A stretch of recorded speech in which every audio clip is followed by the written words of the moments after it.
बड़े कोई बड़ा शास्त्र जिसकी सारी दुनिया में मान्यता है, हर धर्म में जिसकी सबसे जास्ती टीकाएं अनुवाद बने हुए हैं, वो श्रीमद् भगवत गीता शास्त्र में ही लिखा हुआ है। अरे पर शास्त्र में लिखा हुआ है तो तुम जानते हो ना, क्योंकि जो शास्त्र लिखे हैं, चाहे वो सिखों का शास्त्र हो, है गुरु ग्रंथ साहब, चाहे मुसलमानों का शास्त्र हो कुरान, चाहे कोई भी धर्म पिता का बोला हुआ शास्त्र बाद में उनके शिष्यों ने लिखा हो, लिखा तो विकारी मनुष्यों ने ही है ना। जैसे गीता भी है, गीता भी शास्त्र है, गीता में खुद ही लिखा हुआ है 18वें अध्याय के अंत में, व्यासक प्रसादात,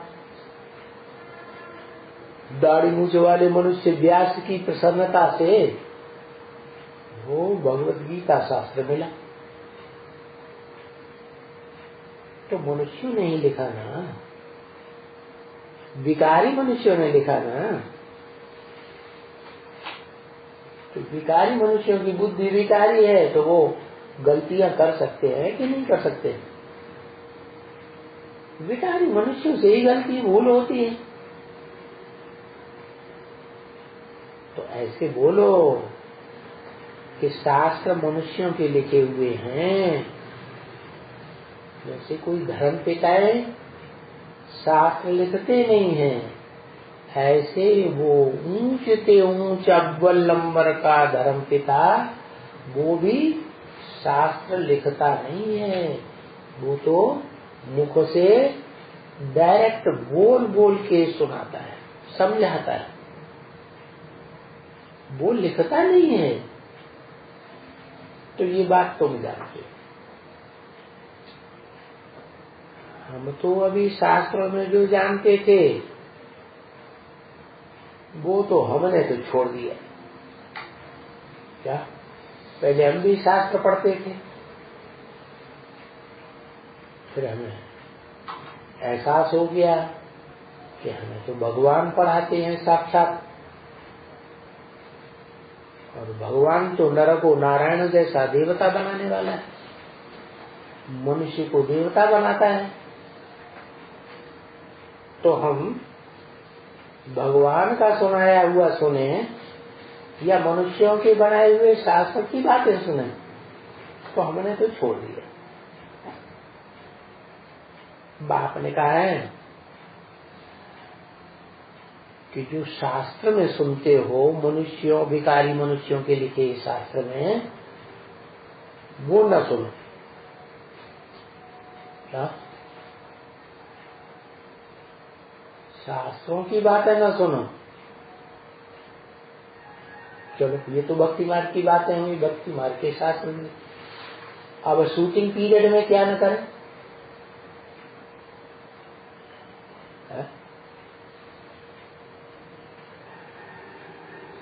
शूटिंग पीरियड में इसकी शूटिंग कैसे होती है?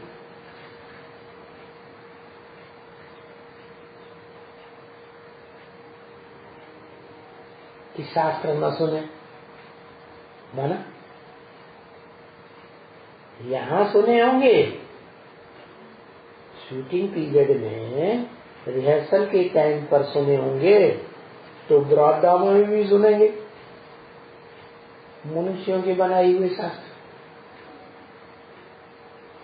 यहाँ रिहर्सल के टाइम पर नहीं सुनेंगे तो ब्रह्मा में सुनेंगे? नहीं सुनेंगे। तो यहाँ कैसे सुनते हैं? है? कैसे सुनते हैं?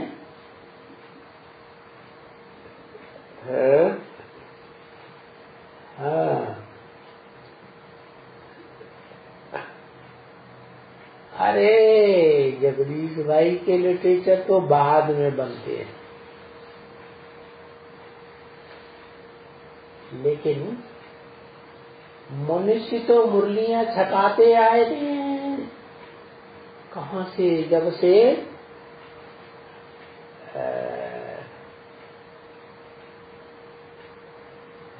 50-51 से ही छपाते आए। दिल्ली में सेंटर खोला, ब्रह्मा कुमारियों को इधर उधर भेजा दिया सेवा करने के लिए, तो उनको पढ़ने के लिए कापियां चाहिए तो भेजी गई छपा। तो मनुष्यों ने छपाई या वो भगवान ने छपाई? छपाते समय गलतियां कर सकते हैं कि नहीं? तो उसमें मिक्स हो गया। जैसे दूध के भरे हुए घड़े में एक बूंद सांप का विष डाल दो तो क्या हो जाएगा? सारा विष हो जाएगा। ऐसे ही वो सारा विषैला हो गया। अरे हमको तो डायरेक्ट भगवान बाप मिला है, तो डायरेक्ट सन्मुख बैठ सुने ना है। दूसरों की लिखा पट्टी का क्यों सुने? इसलिए ब्रह्म वाक्य है मुरली में भगवान का क्या है कि 3 प्रकार का ज्ञान बच्चे सुनते। अव्वल नंबर वो है ईश्वरीय ज्ञान, जो डायरेक्ट मुख के सामने बैठकर सुना जाता है। किससे? दादा लेखराज ब्रह्मा से नहीं। वो कोई ब्रह्मा भगवान नहीं है। क्यों? भगवान तो क्या करता है? नरक को क्या करता है? स्वर्ग बनाता है। दुखी दुनिया को क्या बना देता है? सुखी दुनिया बना देता है। और ये शास्त्रों से तो सुखी दुनिया बनी नहीं, शास्त्र पढ़ते आए और ही दुख बढ़ता चला गया। तो भगवान जो डायरेक्ट मुख से सुनाते हैं जिन बच्चों को, वो ही बच्चे उसी जन्म में सुख की दुनिया में जाते हैं। क्या? उसी जन्म में सुख की दुनिया में जाते हैं जिन बच्चों के सन्मुख भगवान बाप आकर साक्षात सामने बैठकर सुना। वो है फर्स्ट क्लास भगवान की सुनाई हुई मुरली वाणी। बाकी टैप रिकॉर्डर में सुनते हैं, वो भी ज्यों का त्यों सुनाता है। जैसा बोला वैसी वाणी आती है, लेकिन उसमें वाइब्रेशन तो नहीं होते। क्या? सुनाने वाला का वाइब्रेशन होता है? टैप रिकॉर्डर में नहीं होता। सुनाने वाला सन्मुख सुनाएगा तो हाव भाव दिखाएगा ना है? हाथ पांव चला के कुछ एक्टिंग करता है कि नहीं? वो भी नहीं होगा टैप रिकॉर्डर में। और भगवान सुनाता है तो भगवान की दृष्टि से तो सृष्टि सुधरती, तो टैप रिकॉर्डर में वो दृष्टि भी नहीं है। कोई कहे हम टैप रिकॉर्डर से नहीं सुनते, हम तो टीवी से सुनते हैं। तो टीवी में भी जो चित्र है वो चैतन्य है या जड़ है? जड़ चित्र है। उसकी दृष्टि से सृष्टि कैसे सुधरेगी? तो क्यों क्यों सुनाता है टैप रिकॉर्डर, टीवी भी? तो सेकंड क्लास तो कह सकते हैं, है? लेकिन वो बात नहीं है जो डायरेक्ट सुनते हैं। अब तीसरा है कागज में लिखी हुई, कागज पे छपाई हुई, जैसे शास्त्र पढ़ते हैं, शास्त्र कागज में छपे हुए हैं ना, भले भोज पत्र पर लिखते हो, तो वो है थर्ड क्लास। उसे पढ़ करके तो नीचे ही नीचे गिरेंगे। तो सुप्रीम सोल बाप ने कहा है जो शास्त्र में सुनते हो वो मत सुनो। क्या? तो यहां शूटिंग कैसे करें? हैं? हैं? यहां शास्त्र कौन से हैं?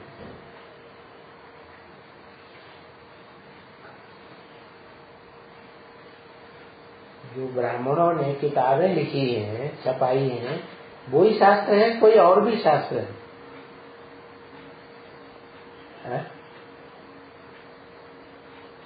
कुछ और भी शास्त्र हैं क्या? है? क्या शास्त्र? किताबें ही शास्त्र हैं, कुछ और भी शास्त्र हैं। अव्यक्तवाणी शास्त्र, कागज में छपी हुई अव्यक्तवाणी आती है तो वो भी शास्त्र है, क्योंकि ब्रह्मा के मुख से बोली गई है। ब्रह्मा की आत्मा तो सतयुग में 16 कला संपूर्ण कृष्ण बनेगी। देवात्मा की वाणी है क्या? किसकी है? देवात्मा की वाणी है, भगवान की वाणी तो नहीं। एक भगवान की वाणी सारी दुनिया का जब भगवान डायरेक्ट मुख से सन्मुख सुनाता है तो कल्याण करती है। बाकी तो कोई की सुनाई हुई वाणी कल्याण कर ही नहीं सकती। दूसरी बात, ब्राह्मणों की छपाई गई पुस्तक है अव्यक्तवाणी,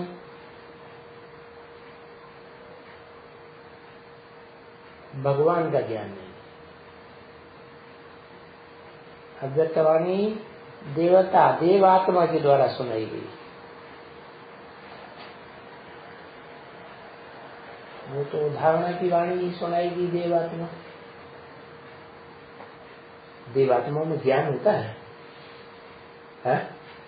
देवात्मा बुद्धू होते, तो वो वाणी भी कल्याण नहीं कर सकती। कल्याण करने के लिए तो डायरेक्ट सुप्रीम सोल जब ऐसे मुकर्रर रथ से पार्ट बजाए जिस रथ के द्वारा नरक को स्वर्ग बनाने का प्रैक्टिकल में कार्य संपन्न करे, नरक की दुनिया के बीच स्वर्ग का नजारा बनाए, जिसे अंग्रेज लोग कहते हैं पैराडाइज, हिंदू लोग कहते हैं बैकुंठ। तो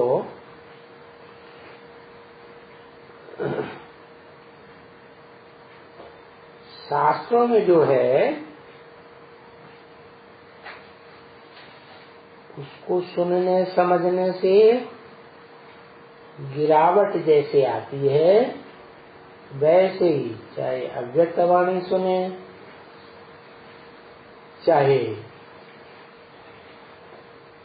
गुलजार दादी के सामने बैठ के सुने, तो भी वो ज्ञान की वाणी, ईश्वरीय ज्ञान की वाणी नहीं। ज्ञान जिसे कहते हैं जानकारी सच्चाई की। तो फिर क्या करें? हैं? शास्त्र नहीं पढ़ना है, शास्त्र से दुर्गति होती है, तो हम सन्मुख ही भगवान को पहचाने।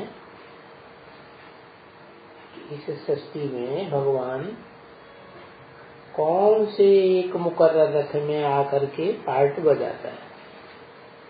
सर्वव्यापी तो नहीं हो सकता, वो तो एक व्यापी बन करके आता है, तब ही उसे याद किया जा सकता है। अगर सर्व में व्यापक होकर के आए तो बुद्धि भटक जाएगी कि एकाग्र होगी? भटक जाएगी।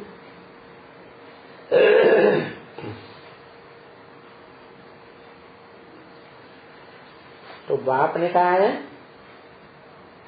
कि शास्त्र में जो तुम सुनते हो वो मत सुनो, उसमें मिक्सचरिटी हो जाती है। क्या मिक्सचरिटी वाली चीज, डुप्लीकेट चीज, वो मत सुनो, वो ईविल है। क्या क्या है? शैतान है, शैतानियत उसमें भरी हुई है। तो छपाने वाले हैं ना, उन्होंने अपने स्वार्थ के आधार पर कुछ भी छपा दिया होगा, उल्टा पलटा कर देते हैं। वो ईविल है, तो हियर नो ईविल। कोई ईविल शास्त्रों को मत सुनो, सी नो ईविल। उन ईविल शास्त्रों में जो चित्र दिए हुए हैं, वो चित्र भी उनमें कुछ न कुछ डिफेक्ट जरूर हो। तो भगवान आकर के जो साक्षात्कार से चित्र तैयार कराते हैं, उनको भले देखो। ये बातें जो चित्र बनाते हैं शास्त्रों में, कागज पे प्रिंट कराते हैं, पुस्तकें बनाते हैं, ग्रंथ बनाते हैं, ये सब भक्ति मार्ग की चीजें। मानो ब्रॉड ड्रामा में 2500 साल भक्ति चलती है, तो यहाँ शूटिंग होती है या नहीं होती है? हैं? कब से कब तक शूटिंग होती है, रिहर्सल होती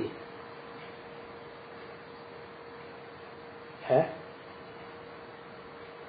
अरे कोई टाइम रिहर्सल का है या नहीं? भक्ति मार्ग की शूटिंग है, तब तक रिहर्सल होती है जब तक ज्ञानसूरी के रूप में पार्ट बजाने वाले को नहीं पहचाना है। जो प्रैक्टिकल पार्ट बजाता है किसी मुकर्रर रथ में, तब तक कौन सी शूटिंग होती है? भक्ति मार्ग की शूटिंग होती है।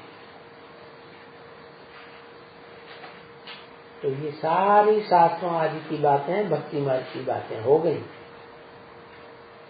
तो भक्ति मार्ग की कोई भी बात हमको अभी अच्छी ही नहीं लगती। क्या? क्यों नहीं अच्छी लगती? क्योंकि हम जान गए हैं कि 2500 साल से ये भक्ति मार्ग की बातें सुनते सुनाते नीचे गिरते रहे और दुनिया की दुर्गति होती रही। दुनिया में दुख बढ़ता गया और सुख बढ़ता गया। सुख थोड़े आदमियों को मिलता जाता है और दुख ढेर के ढेर आदमी दुखी रहते हैं इस दुनिया में। तो ये बातें हमको अच्छी नहीं लगती, क्योंकि भक्ति मार्ग की ये सब बातों से हम गिर पड़े। हम गिर पड़े माने कौन गिर पड़े? खास कौन गिर पड़े? हम भारतवासी गिर पड़े। जिस भारत में भगवान आते हैं, जिस भारत में भगवान आते हैं और भारत में भगवान आए और भगवान को पहचाना नहीं और मनुष्य गुरुओं के लिखे हुए शास्त्रों को सुनते रहे, पढ़ते रहे, तो यहाँ क्या होगा? शूटिंग है, गिर पड़ेंगे। तो ये बात तो अभी हमको मालूम हो गई। क्या? कि मनुष्यों से जिन्हें नर कहा जाता है, वो नर बनाता है नरक है। नर माने नराता रहता है, गुस्सा होता रहता है, काम क्रोध आता है ना, तो उसको नर कहते हैं। वो नर बनाता है नरक, और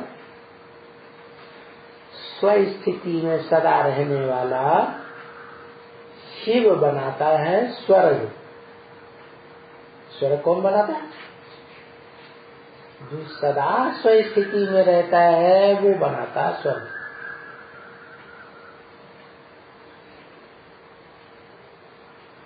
साकार में आकर स्वस्थिति में रहता है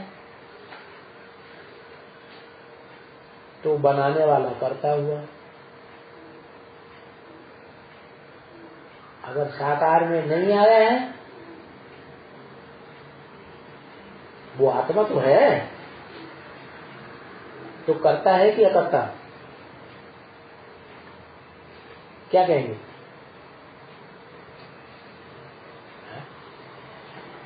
करने वाला है या न करने वाला है?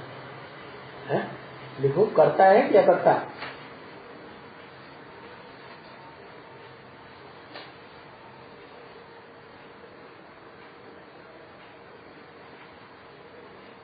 हाँ, ऊपर है, परमधाम में है, आत्मलोक में है तो अकर्ता। साकार सृष्टि में आया, मुकर्रर रथ में आया, और आ करके जैसे बच्चा संसार में प्रत्यक्षता रूपी जन्म लेता है, तो वो इस संसार में आकर के प्रत्यक्षता रूपी जन्म लेता है, जिसकी यादगार महाशिवरात्रि मनाते हैं। तो फिर वो करता है, क्या करता है? नरक को स्वर्ग बनाए देता है। तो ये बातें अभी हमको मालूम हो गई कि भक्ति एक अलग चीज है, वो गिराने की सीढ़ी है। क्या? भक्ति में बुद्धि भटकती रहती है, भागती रहती है, इसलिए उसका नाम रख दिया भक्ति। एक जगह स्थिर नहीं होती, टिकती नहीं है मन बुद्धि। और ज्ञान में हमें पता पड़ गया क्या? बुद्धि को, मन को कहाँ टिकाना है? अनेकों में टिकाना है या एक में टिकाना है? एक को याद करना है या अनेकों को याद करना है? लक्ष्मी नारायण दोनों को याद करें तो नहीं चलेगा, है? नहीं चलेगा। यहाँ हमको पता पड़ता है कि साकार में जो साकार मुकर्रर रथ है, उस मुकर्रर रथ में आए हुए निराकार को याद करता है। क्या साकार को याद करना है? नहीं, सिर्फ निराकार को याद करना है? नहीं। क्यों? धर्मपिता निराकार को याद नहीं करते?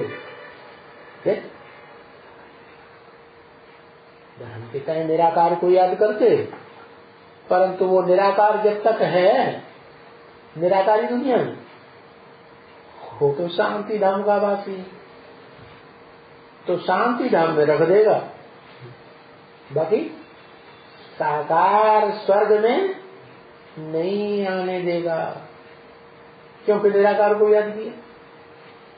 तो क्या करना है?